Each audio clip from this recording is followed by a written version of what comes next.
Harbour Grace is one of the oldest towns in North America. It has a population of just over 3,000, and it's a 1-hour drive northwest of Newfoundland's capital city, St. John's.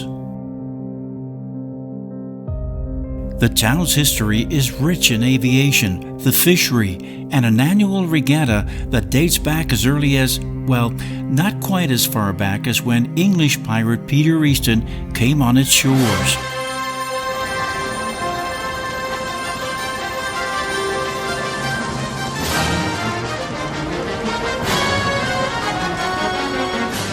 Easton arrived to the colony of Newfoundland in 1612, escorted by 10 pirate ships. He made Harbour Grace his headquarters and became involved in the early settlement of Newfoundland that included Ferryland on the Avalon Peninsula's southern shore. Believed to be one of the most successful of pirates, Easton proved himself an outstanding navigator, a bold seaman, an expert technician, and highly competent in gun laying. Easton controlled such sea power that no sovereign or state could afford to ignore him. Easton was never taken or captured by any fleet set out to hunt him down. However, there was one he could not win: death in 1620.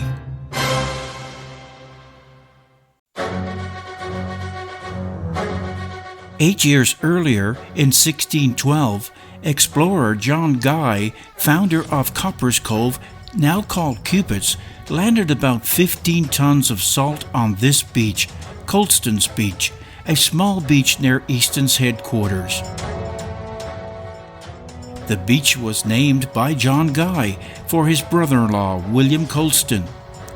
That summer proved to be difficult for John Guy because of raids by Peter Easton.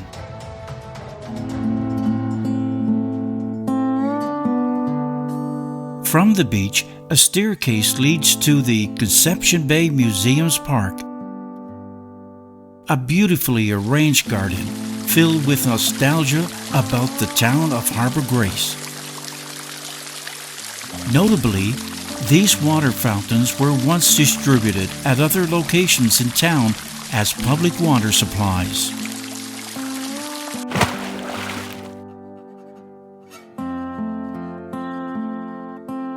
These runner stones, or grinding stones, were once used by Irish labourers at Riverhead on the west end of town, who tilled the land to supplement their work in the fishery.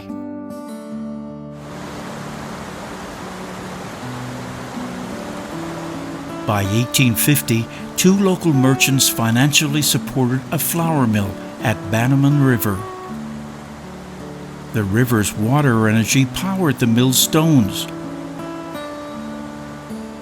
These two grindstones were salvaged decades later and displayed here in the park at 1 Water Street.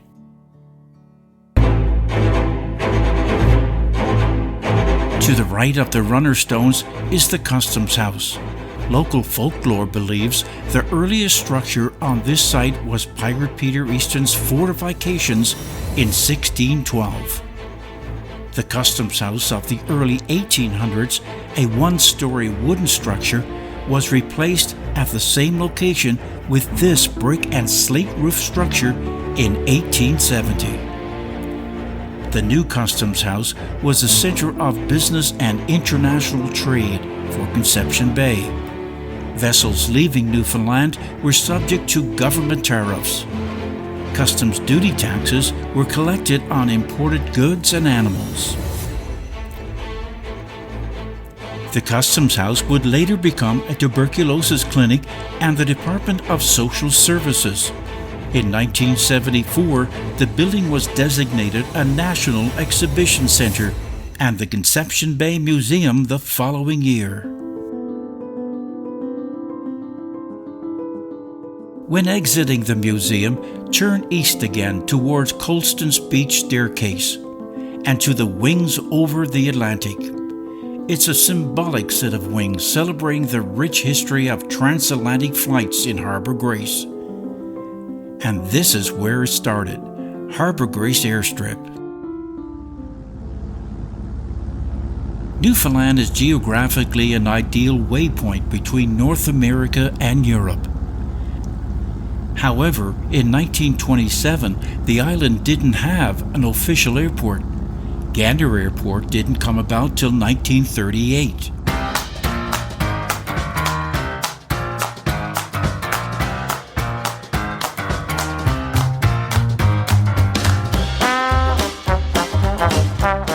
That was about to change when Harbour Gracian John Oak met with American Fred Kohler to discuss a takeoff and stopover point for pilots hoping to conquer the transatlantic crossing by air.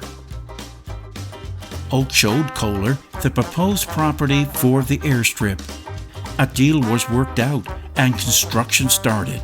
18 days later, the airstrip was ready, just in time for the Pride of Detroit with William Brock and Edward Shealy, president of Waco Oil Company.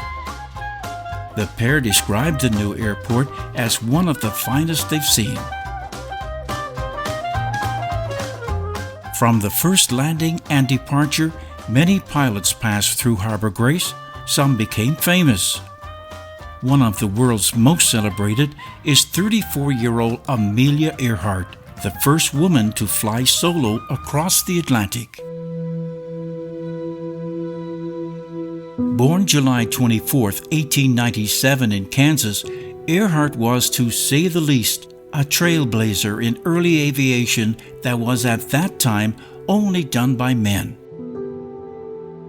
She went on her first airplane ride in 1920 that prompted her to take flying lessons.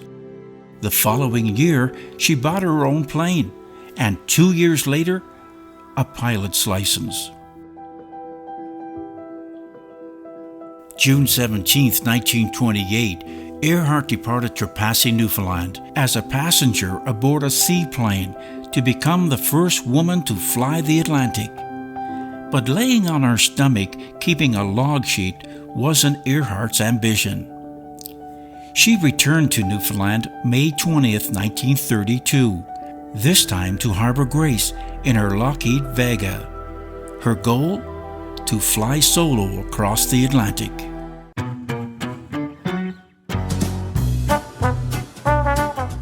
The afternoon she arrived, Earhart rested at the Cochrane Hotel, where owner Rose Archibald gave her tomato juice to take on the flight. At the airstrip, Earhart is seen here taking 2 objects to the Lockheed Vega, possibly the gifted juice from Archibald.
wasn't exactly engine trouble. It was the exhaust only, the exhaust manifold. I should say I was 3 hours out of Harbour Grace.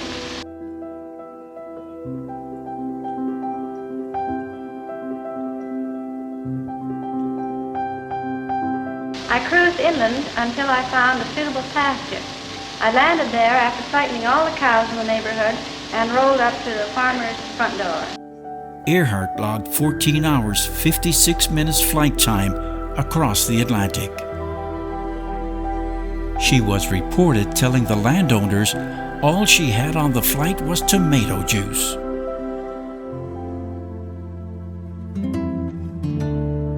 Today, at the Spirit of Harbour Grace Park in West End Harbour Grace, stands a statue of Amelia Earhart. Along with the DC-3 behind it, it's a reminder to residents and visitors of the major role the Harbour Grace airstrip played in the introduction to transatlantic aviation.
The Harbour Grace Regatta is the second oldest ongoing sporting event in North America. On July 22, 1862, the inaugural regatta got on its way at Lady Lake, just a stone's throw away from the Harbour Grace airstrip. Spectators lined the route to listen and watch a band leading the way as rowers carrying their boats on their backs paraded to Lady Lake. Tents were set up selling refreshments and a band playing tunes of the day. Families came out by the droves to gather near the lakeshore with food baskets and cheer on the races. August 2021 saw the 158th running of the Harbour Grace Regatta.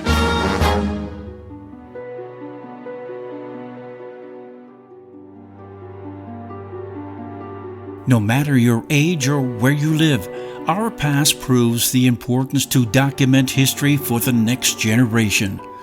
This is just a fraction of what Harbour Grace has to offer visitors and locals. No matter what, history is always in the making, and this is a glimpse at historic Harbour Grace today.